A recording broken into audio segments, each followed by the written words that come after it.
Mapagpalang araw sa ating lahat mga kabalita, mga ka-Digimix. Ito ay dinala po sa atin at ang status po ay ayaw pong tumuloy ng power mga kaibigan. Ayun bigla po siyang nawawala kapag atin pong i-turn on ang unit. Alright, so buksan po natin upang malaman natin ang problema, ang sanhi ng pagkakaroon niya ng intermittent mga kaibigan.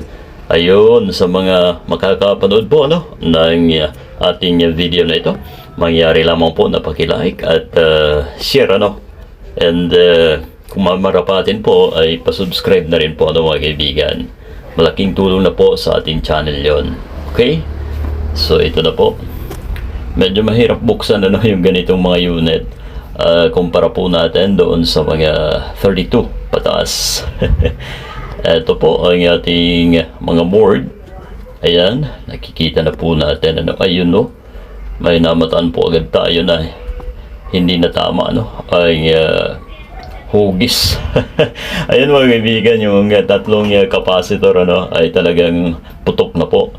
So maari hindi pa natin masasabi na 100% maaaring yan ang dahilan ng pag ini-on po natin ay mamamatay mga kaibigan. Linisin natin ng konti. Alright, maliit lamang po ang power supply niya. Ayan, baka may ganito po kayo sa inyong mga bahay. Ayan sabog mga kaibigan. Sabog ang isang capacitor, talaga namang tuklap ang metal. Pagka ganoon ay siyempre sa tagal na din po at sa tagal na nakababad po ang unit na ito ay talagang kadalasan base po sa ating experience ay lumulobo ang mga capacitor na yan mga kaibigan, without any reason na sabihin ay baka talagang palitin na o palitan ang ating power supply. Hindi naman po, kasi sa ating actual na ayos ay ganoon naman kalimitan. Pag napalitan po ay nagiging okay naman po mga kaibigan. Ayan, palitan natin ang bago. Ito yung 25 volts dalawang 25 volts at 680 microfarad, at yung isa naman ay 16 lamang po, 16 volts at 470. Alright, ayun. So malamang ihihigala lamang po natin ang mga capacitor dahil mahahaba at malalaki ang ipapalit po natin. Ganon tayo magpalit upang medyo tumagal po ang unit mga ka-Digimix, mga kabalita. Alright,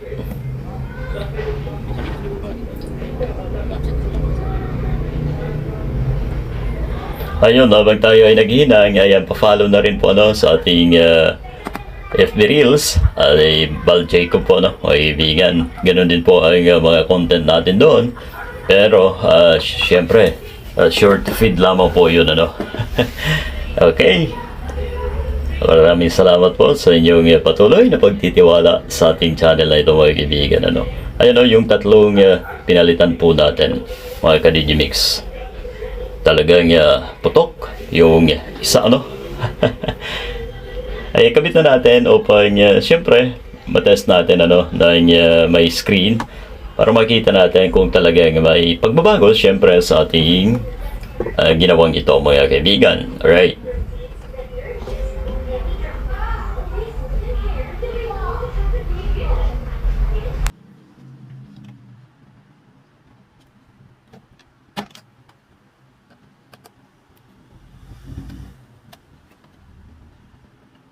so ito na, malapit na po natin ayan, salpag na natin eto, check natin kung diretso na mag-on.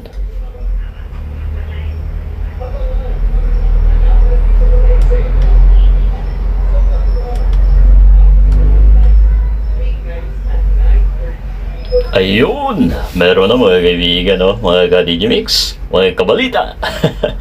So yun po ang problema lamang yung tatlo na capacitor na yon ang pinalitan po natin, at nakita nyo naman ay naguna po siya mga kaibigan.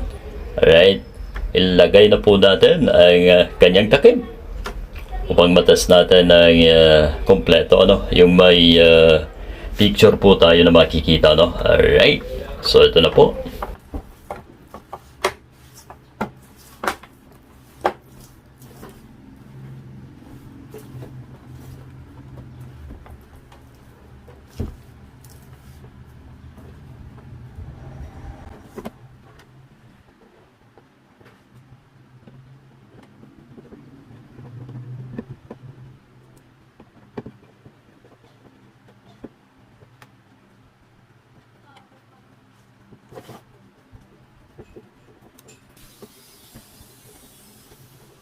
Ayan, nais po muna nating shoutout ang ating mga kaibigang technician, ano, si Sir Jun P. Ayun, kay Master Lix, ano, na lagi pong nakasupport sa atin. Maraming salamat po sa inyo, ano, mga kaibigan. Sana po ay tuluyan pong na-monetize na po tayo, ano. Susuportan niyo po. Ito na po, lagyan na po natin ng AV, ano, ang ating unit upang matesting po natin, ano, mga kaibigan. Ito na po, i-on natin ang ating Megasonic. Alright. Here we go. Oh my God! So yan po, ano, mga kaibigan. Okay na po ang ating unit. Maraming salamat po sa inyong panonood, ano, sa ating video.